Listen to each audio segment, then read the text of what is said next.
Et bonjour à tous, bienvenue dans cette nouvelle vidéo, première vidéo de la chaîne secondaire qui, comme vous le savez maintenant, sera dédiée à l'écologie, à l'urgence climatique et à la sensibilisation en lien avec ces sujets-là.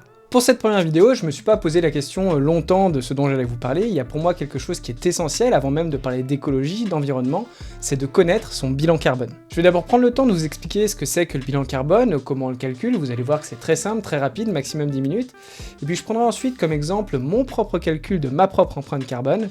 Vous pourrez d'ailleurs calculer la vôtre en parallèle si vous ne la connaissez pas, ou si vous souhaitez la recalculer. Vous verrez que c'est très instructif, on en apprend beaucoup sur nous-mêmes, sur nos consommations, nos axes d'amélioration, et si vous voulez voir l'exemple des miens et de mon empreinte carbone, restez bien jusqu'au bout, on verra ça ensemble. Alors le bilan carbone, l'empreinte carbone d'un individu, qu'est-ce que c'est ?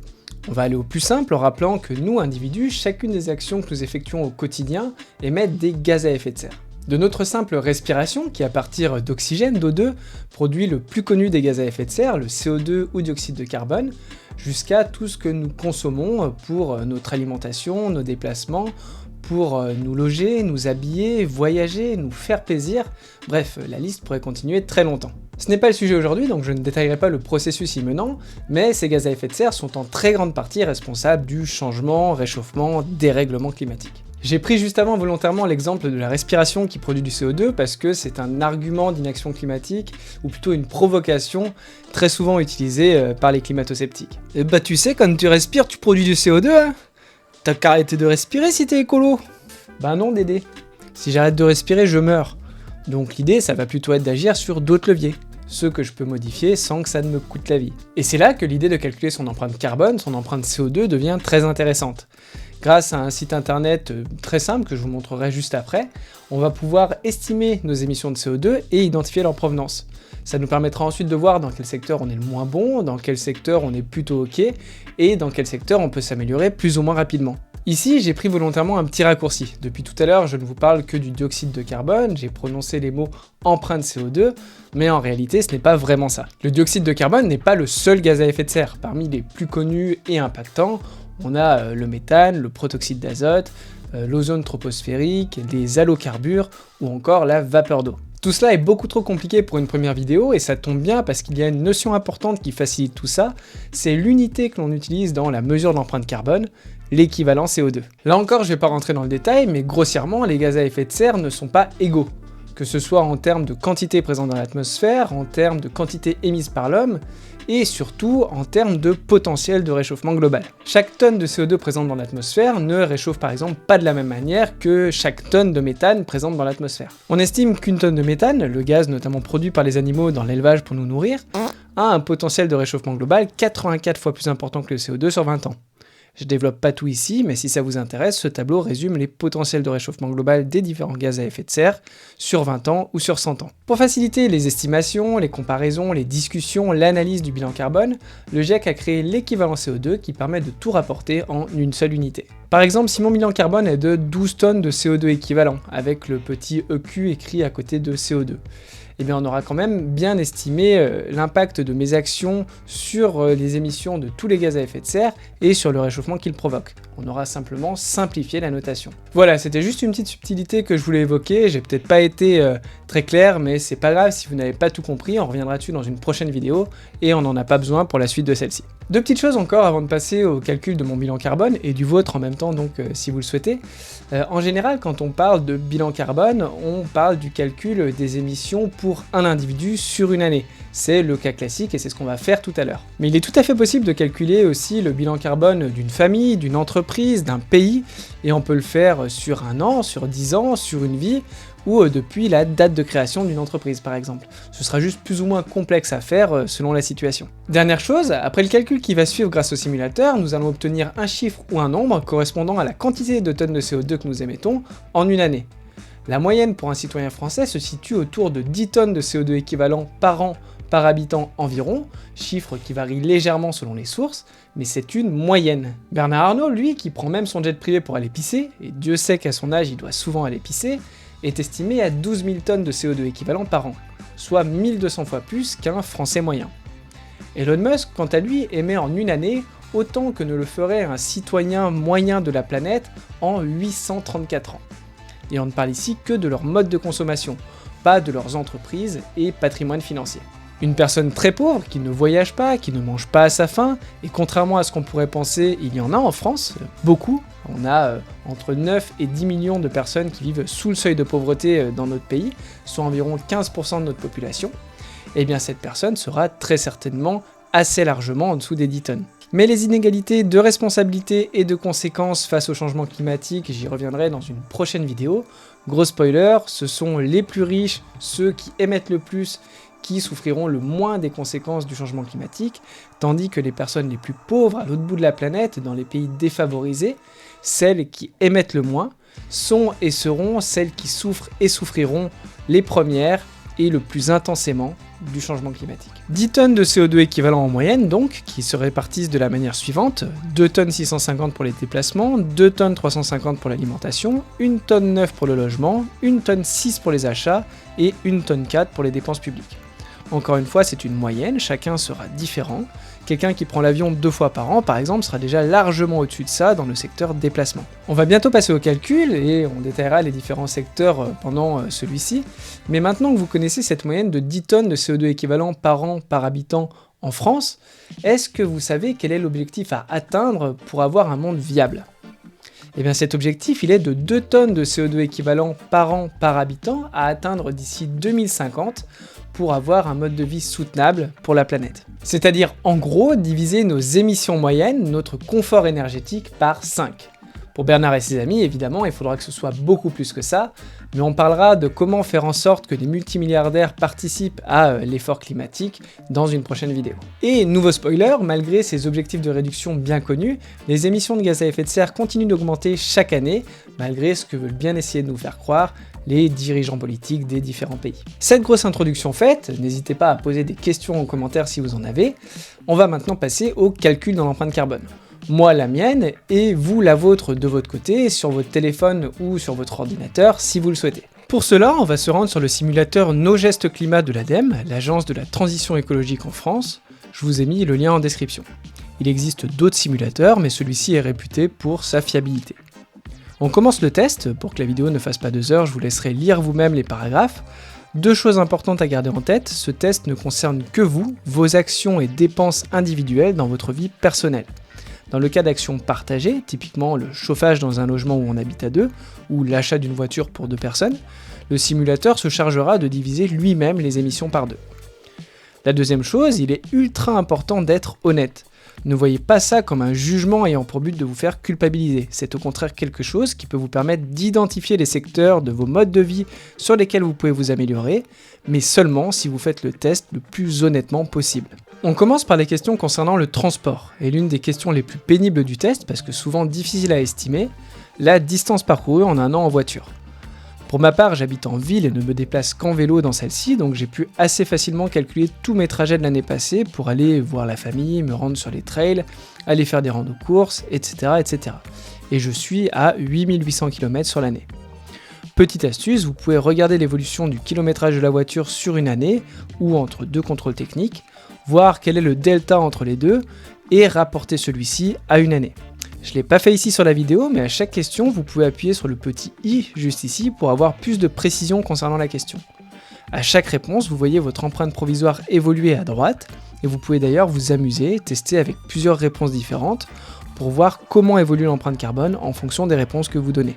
On a ensuite le nombre de passagers moyens dans la voiture. De mon côté, je prends très rarement la voiture seule, on est toujours soit 2, soit 3, mais pour les plus longs voyages, qui représentent la très grande majorité du kilométrage, on est 3. Donc j'ai fait un petit calcul pour avoir le rapport, vous n'êtes pas obligé de faire ça, hein, vous pouvez l'estimer, et on est en moyenne 2,8 personnes dans la voiture quand je suis dans celle-ci. Vous avez ensuite des questions très simples, est-ce que vous utilisez toujours la même voiture, est-ce que c'est la vôtre ? Le gabarit de la voiture, si c'est une thermique, une hybride ou une électrique. Le carburant et la consommation. On arrive à l'avion, moi je l'ai jamais pris donc la réponse est non, mais vous aurez des questions supplémentaires si vous l'avez pris. Je n'ai pas non plus de scooter ou de moto. On nous demande ensuite nos modes de déplacement, pour ma part c'est vélo principalement et marche. Ensuite arrive le train, moi les 2 dernières années je ne l'ai pris qu'une seule fois pour aller à Rome en 2023 et à Madrid en 2024. Ici, j'ai mis la distance Lyon-Madrid aller-retour en train, soit 1826 km, mais sinon, il faut essayer de l'estimer. On a ensuite les questions sur les transports en commun, que je n'utilise personnellement jamais, vu que je prends mon vélo, donc aucun pour ma part. Est-ce que je possède un autre véhicule pour les loisirs ? Non. Et je n'ai jamais pris le ferry de ma vie. Et on a fini les transports, on passe à l'alimentation. Donc ici, vous allez devoir estimer vos 14 repas types par semaine, 2 par jour, déjeuner et dîner. Combien sont végétaliens, aucun produit d'origine animale donc, combien sont végétariens, sans viande ni poisson, mais avec soit des œufs, soit du fromage, soit un produit laitier. Combien contiennent de la viande blanche, combien contiennent de la viande rouge, combien contiennent du poisson gras et combien contiennent du poisson blanc. La somme doit faire 14. Pour ma part, je suis végétarien avec une grosse tendance végane, végétalienne. Je ne mange pas de viande, pas de poisson, pas d'œufs, pas de lait d'origine animale, mais parfois je prends un peu de fromage. Donc en une semaine, on va dire 12 repas végétaliens pour 2 repas végétariens, avec un peu de gruyère dans les pâtes. Souvent ça va être ça. À quelle fréquence je consomme des produits locaux ? Là, moi je réponds souvent parce qu'on essaye au maximum, notamment sur les fruits et légumes. Mais parfois, quand on achète des produits industriels, l'origine va être européenne, pas forcément française. Les bananes ne viennent pas de France métropolitaine.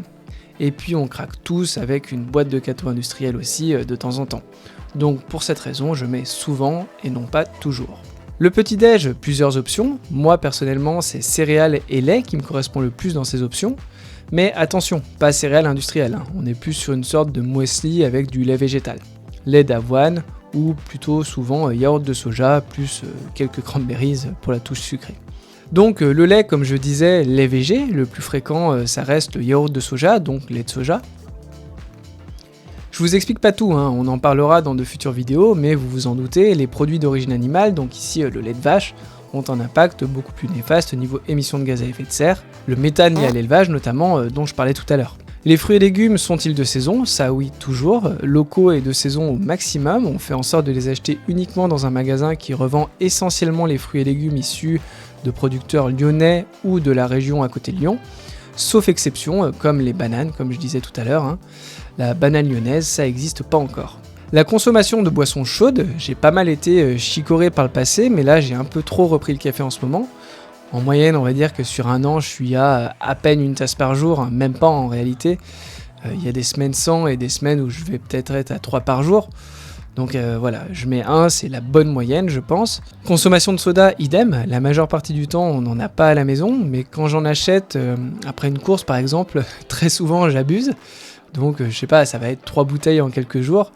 L'été aussi, j'en bois plus, donc je pense que sur l'année, je suis en moyenne, je mets une valeur assez haute, 2 litres par semaine. Mais encore une fois, avec des semaines sans et des semaines dans l'abus. Pareil, essayez de faire une moyenne ici. Pour l'alcool, même constat, j'en bois jamais chez moi, mais quand tu vas boire un verre avec des amis, t'en bois souvent 2 ou 3 en fait. Donc disons, je sais pas, 2 pintes toutes les 2 semaines, ça en fait 1 par semaine. L'eau en bouteille, ça jamais. La gestion des déchets, alors là attention, ce qu'on appelle le zéro déchet, c'est vraiment un mode de vie extrêmement complexe que très peu de gens ont réussi à mettre en place chez eux. Zéro déchet, c'est zéro déchet. Trier, ce n'est pas faire du zéro déchet. Donc nous, on trie, on fait gaffe, mais on a des déchets quand même, donc on limite. Est-ce qu'on a mis en place d'autres éco-gestes ? Oui, on composte et on ne gaspille jamais d'aliments. On mange trop pour ça de toute façon. Par contre, je n'ai pas d'autocollant stop pub sur la boîte aux lettres. Et puis bon, j'achète pas mal de trucs en vrac, pâtes, riz, etc. Mais l'option n'est pas encore disponible. On passe au logement maintenant. Je vis personnellement en appartement d'environ 70 mètres carrés et on est 2. L'âge du logement, je sais pas si c'est années 50 ou années 70, mais en essayant les deux, je vois que l'impact a l'air d'être le même, donc c'est pas très important. Est-ce qu'il y a eu des travaux de rénovation depuis 2000 ? Alors ça, j'en sais rien, je suis en location chez moi depuis 5 ans, mais ça ressemble pas à un appart des années 2000, donc j'estime que oui. Je sais qu'il y a eu des travaux d'isolation aussi, et le chauffage, j'en sais rien du tout, mais je ne pense pas. La consommation électrique, il faut regarder la facture de votre fournisseur d'énergie. Moi, c'est 3168 kWh en 2024. Et pour le chauffage, là, vous avez plein de choix. Moi, je suis pas sûr parce qu'on a un chauffage collectif par le sol sur lequel on n'a pas la main du tout. On choisit pas quand est-ce qu'on met le chauffage ou quand est-ce qu'on ne le met pas. Je pense que c'est électrique, mais petite réserve là-dessus parce que ça peut être du gaz de ville. J'ai hésité aussi avec réseau de chaleur, mais en me renseignant, en fait, c'est pas ça. Donc ici, petite réserve. Grosse réserve même, parce que si je suis au gaz, ça augmente le bilan carbone total de quasi 1 tonne par an. On gardera ça en tête pour la fin. On n'a pas de clim, pour les week-ends vacances, on prend toujours des locations meublées. Et l'an dernier, on a passé 23 jours exactement dans ce type d'hébergement, essentiellement pour les trails et le marathon de Madrid.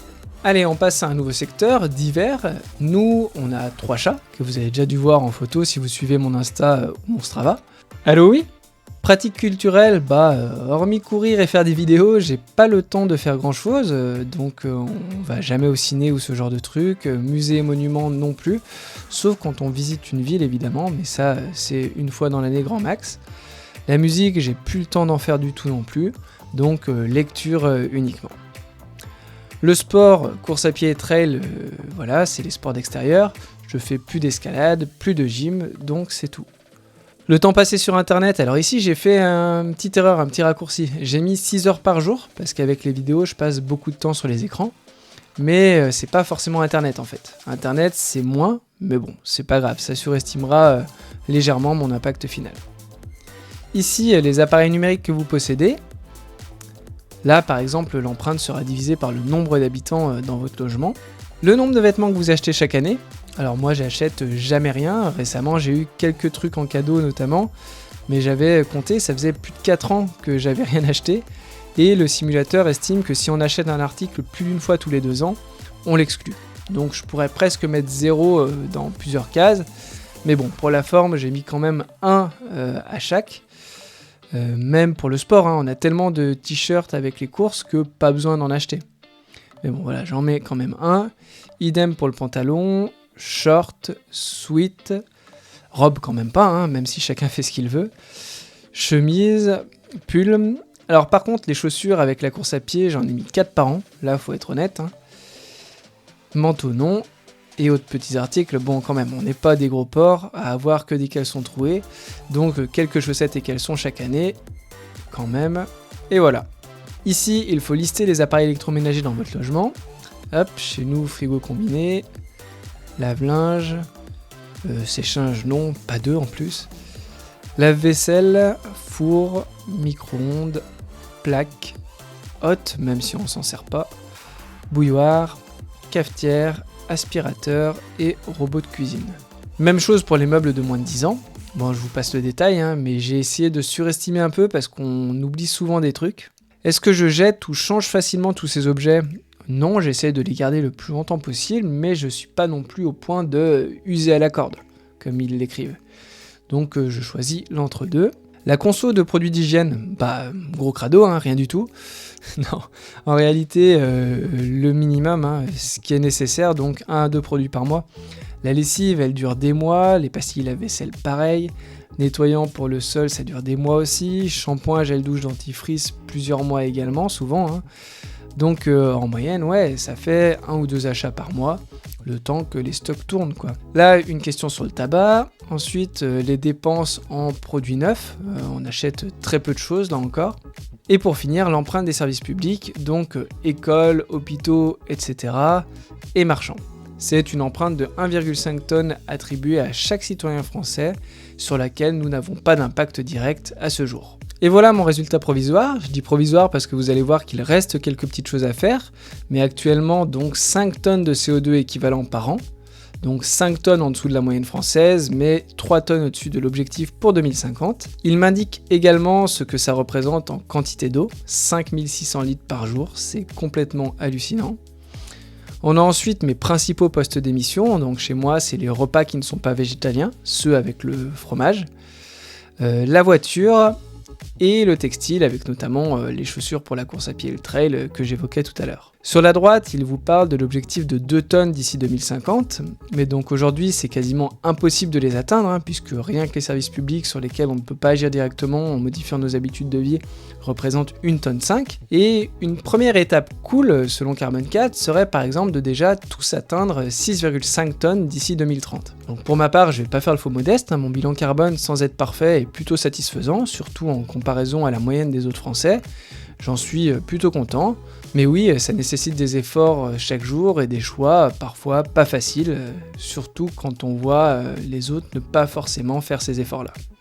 Ici, j'ai mon détail par secteur, le logement vient en premier derrière les services de l'État, puis l'alimentation, le secteur divers et enfin les transports. Vous pouvez les détailler et vous amuser à les comparer avec le graphique qu'on a vu au début pour voir dans quel secteur vous êtes au-dessus ou en dessous de la moyenne. Vous pouvez ensuite cliquer sur l'empreinte eau pour la détailler. Il vous explique comment elle est utilisée cette eau, alimentation directement, mais aussi alimentation des animaux qui sont consommés. C'est un argument qui revient aussi souvent chez les anti-végés véganes, comme quoi il faut de l'eau pour faire pousser les graines que les végétariens véganes mangent. Comprenez donc les céréales que l'on mange. Bah oui, mais les animaux d'élevage, ils se nourrissent aussi de ces céréales-là, donc ils constituent un intermédiaire. Et in fine, le viandard consommera indirectement bien davantage d'eau et de graines que le végétarien ou le vegan. Et là on a aussi la culture du coton, l'électricité. Ici vous avez vos principaux postes d'usage de l'eau, moi c'est l'alimentation, les boissons avec mes sodas et le numérique. Pour finir le bilan, on va retourner tout en haut et cliquer sur mes gestes. Et on va voir quels gestes j'ai mis en place ou je pourrais mettre en place et qui permettraient d'améliorer la précision de mon bilan carbone. Il y a des questions sur le télétravail. Bon, moi je travaille en vélo, donc ça ne change absolument rien à mon bilan. Le zéro déchet, si l'on s'y met totalement, c'est pas mon cas, donc je le mets pas. Le covoiturage, limiter l'achat des vêtements, etc., etc. Moi, j'ai rempli ce que j'accomplissais déjà, comme l'éco-conduite. Par exemple, je me limite à 110 sur l'autoroute, même quand c'est 130. Allonger la vie de ces appareils. J'ai gardé mon dernier téléphone pendant 8 ans, donc oui, je pense qu'on peut dire que je fais gaffe à ça. Je n'achète pas plus quand il y a des soldes. J'essaye de sensibiliser, promouvoir nos gestes climat, c'est ce que je suis en train de faire. Bien placer son argent, oui, j'ai quitté les banques classiques qui investissent dans les énergies fossiles avec votre épargne, et j'ai rejoint une banque écolo. Il y a quelques années maintenant. Je fais pression localement, je vote, j'ai un fournisseur d'électricité particulier, énergie verte, provenant de sources renouvelables. Voilà, et en ayant choisi ces gestes-là que j'effectue déjà, ça ramène mon empreinte carbone à 4,6 tonnes de CO2 équivalent par an. En gardant en tête quand même que si mon chauffage provient du gaz de ville et pas de l'électricité, ça me ramène à environ 5,6 tonnes. Donc je suis entre 4,6 et 5,6 tonnes de CO2 équivalent par an, selon ce simulateur. Voilà pour cette vidéo assez complète sur le bilan carbone. Si vous avez calculé le vôtre en même temps que moi, n'hésitez pas à me donner votre résultat en commentaire. Si c'est pas le cas, n'hésitez pas non plus à le faire plus tard. Là, j'ai beaucoup parlé, mais c'est assez rapide en réalité, 10 minutes maximum, et puis ensuite on peut voir où s'améliorer. Comme je le disais, l'idée c'est pas de vous faire culpabiliser à outrance, même si parfois la culpabilité ça peut avoir du bon.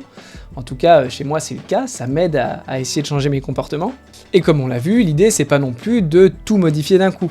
Cet objectif de 6,5 tonnes de CO2 d'ici 2030, c'est déjà un bel objectif à essayer d'atteindre pour modifier progressivement nos modes de vie d'ici là. En tous les cas, je vous remercie beaucoup d'avoir regardé cette vidéo, j'espère qu'elle vous aura plu, qu'elle vous aura été instructive. Si c'est le cas, n'oubliez pas de laisser un like, un commentaire, de vous abonner, de partager cette vidéo, c'est ce qui aidera le plus au développement de cette chaîne. Sur ce, je vous dis à bientôt pour la prochaine vidéo.